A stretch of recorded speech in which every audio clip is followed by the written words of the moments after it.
Move over 007. Welcome to WatchMojo UK, and today we'll be counting down our picks for the top 10 real-life British spies. Before we begin, we publish new content every day, so be sure to subscribe to our channel and ring the bell to get notified about our latest videos.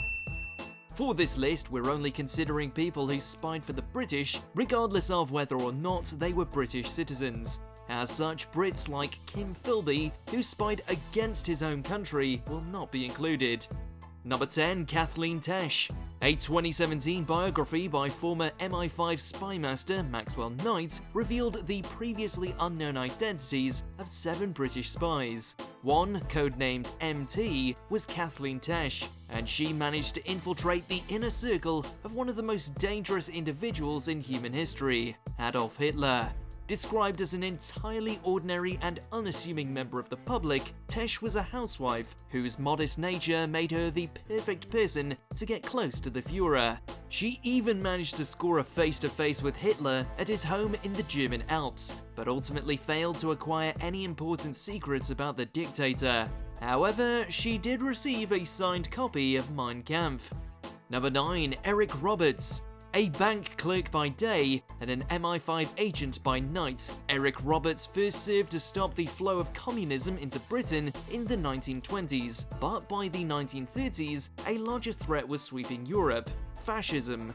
Roberts again went undercover, this time by posing as a Gestapo officer and infiltrating right-wing organizations in Britain. Using the alias Jack King, Roberts became so entrenched within enemy circles that he would often convince people to hand over top-secret information under the guise that he would personally deliver it to members of the Third Reich. Roberts left the service and the country in 1956, having become suspicious of the government for which he had risked so much. Number 8. Krystyna Skarbek. Tales of Krystyna Skarbek feel as if they were ripped from the pages of Fleming. Perhaps that's why she's often said to have been the inspiration for Casino Royale's Vesper Lind. A Polish countess, Skarbek fled her home country at the onset of World War II and became an agent for Britain's Special Operations Executive. Some of her exploits include parachuting behind enemy lines to make contact with the French resistance, skiing out of Poland with top-secret information, and escaping torture by biting down on her tongue and coughing up blood to simulate a bout of tuberculosis. One of World War II's longest-serving female agents, legend holds that Winston Churchill himself referred to her as his favourite spy. High praise indeed. Number 7. Jimmy Dickson. Whereas most people can hardly find time to go to the gym, Jimmy Dickson took it upon himself to infiltrate various dissident groups when he wasn't working for the Ministry of Labour or writing novels. Dickson is yet another in a long line of spies who was brought in by Maxwell Knight in the years between World War I and World War II. Using the codename M3, Dickson managed to get in with both the communists and the fascists in his time with MI5. In doing so, he proved to be a valuable asset to British intelligence, helping to disrupt those individuals and groups that the agency hoped to eradicate from British society. Number 6. Graham Pollard. Living a double life can't be easy. However, if Henry Hemming's M. Maxwell Knight, MI5's greatest spy master, is to be believed, Graham Pollard made it doubly hard on himself. The son of a prominent historian, Pollard followed in his father's footsteps and became a bibliographer. However, unlike his old man, Graham Pollard had another pastime, infiltrating the British Communist Party. A member of Maxwell Knight's spy circle, Pollard went so far as to marry a Communist Party member, which in terms of improving your cover, is right up there with moving to the USSR and changing your name to Lenin. Number 5. Mona Maund. In 1999, the press discovered that Melita Norwood, a former British civil servant, had since the 1930s been passing state secrets to the Soviet Union. Incredibly, Norwood had been identified decades earlier by MI5 agent Mona Maund, who'd found evidence of Norwood's treason while attempting to subvert the British Communist Party. Maund informed her superiors only to be dismissed based on her gender. Jasper Harker, Maund's boss, was notoriously sexist when it came to female spies and claimed that they were not cut out for the work. As such, he ignored Maund's suspicions, and Norwood, notably also a woman, was able to continue spying for the Soviets until the 1970s. Number 4. Sidney Reilly. In true spy novel fashion, Sidney Reilly's exploits and personal history are shrouded in mystery. The Russian-born agent had his hands in a number of different international incidents, including the Boer War, the Russo-Japanese War, and World War I.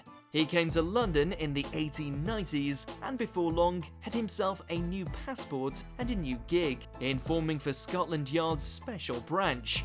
A womanizer with a penchant for gambling and high society, Reilly was as captivating as he was dangerous. Nicknamed the Ace of Spies, Reilly's espionage ways were finally put to an end in 1925 when, upon returning to Russia, he was executed for his role in a failed assassination attempt on Vladimir Lenin in 1918. Number 3. William Stephenson. Having accrued valuable information about the German war machine through his numerous business ventures, William Stephenson was tapped by none other than Winston Churchill to head up the British Security Coordination in 1940, and was given dominion over all British intelligence operations in the Western Hemisphere during World War II. Codenamed Intrepid, the Canadian-born Stephenson did everything from setting up secret training facilities to overseeing the transfer of secrets between Britain and the United States. Stevenson's intelligence network fed both countries valuable information throughout the war and played an instrumental role in bringing down the Third Reich. Ian Fleming summed it up best when he quipped, "James Bond is a highly romanticized version of a true spy. The real thing is William Stephenson." Number 2. Odette Hallowes. Her exploits are often overshadowed by those of her male counterparts, but when the dust settled, Odette Hallowes walked away World War II's most decorated spy. A mother of 3, Hallowes stumbled into spy work by accident after she mistakenly sent photographs of the French coastline intended for the Admiralty to the War Office. She was soon recruited by the Special Operations Executive and trained as an intelligence officer. The bulk of Hallowes' work occurred behind enemy lines after sneaking into occupied France in 1942. Using the codename Lise, Hallowes became a member of the Spindle Network, serving as a courier. She was tortured and imprisoned later in the war, but didn't break, for which she would later earn the George Cross. Number 1. Eddie Chapman. A professional criminal, Chapman was serving a 3-year prison sentence in the Channel Islands when Germany invaded in 1940. To escape, he offered to spy for them, and with his unique skill set and apparent hatred of the British government, they happily accepted. However, the moment Chapman returned to Britain, he flipped and became a British double agent. With the help of MI5, Chapman pretended to sabotage a British aircraft factory, and the Germans bought it, going so far as to award Chapman for it.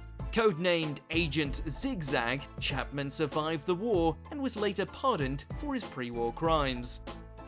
Do you agree with our picks? Check out this other recent clip from WatchMojo UK and be sure to subscribe and ring the bell to be notified about our latest videos.